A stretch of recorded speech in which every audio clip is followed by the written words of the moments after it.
This is what happens when the fourth turning meets fifth generation warfare.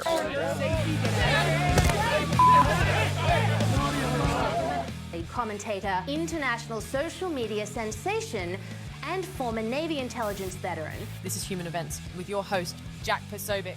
Christ is king. This morning, President Trump is calling on Republicans to change the rules in the Senate to reopen the government. Trump posting overnight, it is now time for the Republicans to play their Trump card and go for what is called the nuclear option. Get rid of the filibuster and get rid of it now. The move would allow Republicans to pass a bill to fund the government with a simple majority instead of the 60 votes currently needed. But Senate Majority Leader John Thune has warned against this move, saying it could come back to bite Republicans whenever Democrats take power back. What if Mamdani becomes mayor? It's going to be hard for me as the president to give a lot of money to New York because if you have a communist running New York, all you're doing is wasting the money you're sending there. So I don't know that he's one, and I'm not a fan of Cuomo one way or the other, but if it's going to be between a bad Democrat and a communist, I'm going to pick the bad Democrat all the time, to be honest with you. The front runner in the race to lead the nation's largest city, Democrat Zohran Mamdani, cheered on marathon runners in Brooklyn and appeared with the governor at a bar in Queens. The 34-year-old self-described Democratic socialist resonates with voters eager for new leadership. Mamdani's main rival, independent candidate and former New York Governor Andrew Cuomo, pitched his experience. Who has solutions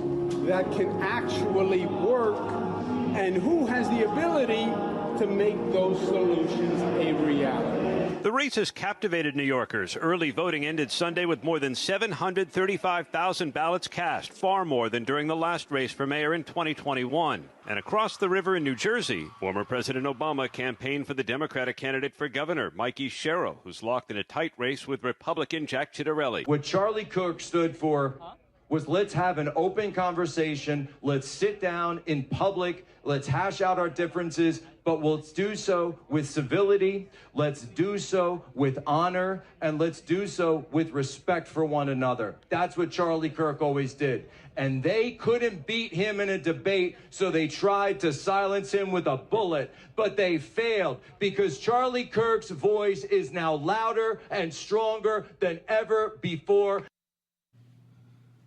Well, ladies and gentlemen, welcome aboard today's edition of Human Events Daily. We're here live in Phoenix, Arizona. We're at the Turning Point USA headquarters. Today is, of course, November 4th, 2025, Anno Domini, and today is Election Day. We are now calling for full Patriot activation across New Jersey, across Pennsylvania, across Virginia, and across Arizona. It is time for Patriots to continue. And if you're not there, you need to be texting. You need to be downloading the Turning Point Action app. You need to be reaching out to people that you know in New Jersey, specifically the Jersey grandmas. I want every single Jersey grandma to get a text today saying, Grandma, did you go out and vote today?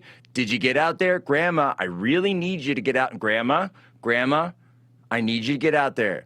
Make sure you're texting the Jersey grandmas. We absolutely need this. What did we see? We woke up early this morning, and the first thing we saw, bomb threats called in at New Jersey voting stations.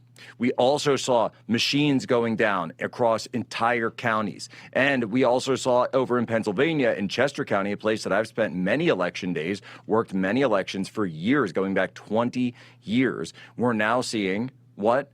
Independents were not included in the poll books, which means if you went to vote as an independent in Chester County, Pennsylvania today, you couldn't vote in person because your name wasn't even in the registration. It's the polling book. So you couldn't even look up your name. Look, folks, it's very clear what's going on here. This is a coordinated attack on Election Day in-person voting. We know who that benefits. We know who has been putting all their chips in on early voting. We know who's been putting their chips in on mail-in voting, and it sure as heck ain't the Republicans. It sure as heck ain't the Trump supporters, because we know that Republicans traditionally, especially in the Northeast, Pennsylvania, New Jersey, vote on Election Day. And so, of course, while we abhor all political violence, we need the DOJ and the U.S. Attorney of New Jersey is Alina Habba now to get to the bottom of where these bomb threats came in. We're also tracking a bomb threat down at Reagan National Airport, DCA, that has shut down Reagan National Airport. It is absolute chaos on election day today here in America. But patriots are going to the polls, and we are now hearing in certain counties, Ocean County, Republicans are at 54% compared to 45% in 2024. We're seeing numbers that are going up, and huge numbers going up across the board for Republicans. Will it be enough for Jack Ciattarelli to pull it off? We will see. But we had a huge group from Kalshi last night. We got access to the Kalshi internal data for New Jersey, and we were able to prove, beyond a shadow of a doubt, that if you pair back the Kalshi trades from New Jersey voters versus outside of Jersey, it turns out the people in Jersey were going for Jack Ciattarelli by 86%. And inside of Jersey, only 14% of traders were putting money in on Mikey Sherrill. What does this mean? Does this mean that there is a long shot chance for Jack Ciattarelli to pull it out in the end? We're going to be here, Human Events Daily. We're going directly on the ground to get the numbers out from New Jersey, from every other race, and we're going to be up tonight at the election night super stream. This is the Charlie Kirk super stream. We're keeping the tradition going, so stick it right here. We are not going anywhere. Streaming all day. Jack Posobiec, Human Events Daily, Real America's Voice. We'll be right back after a quick break. We've got all of the information for you.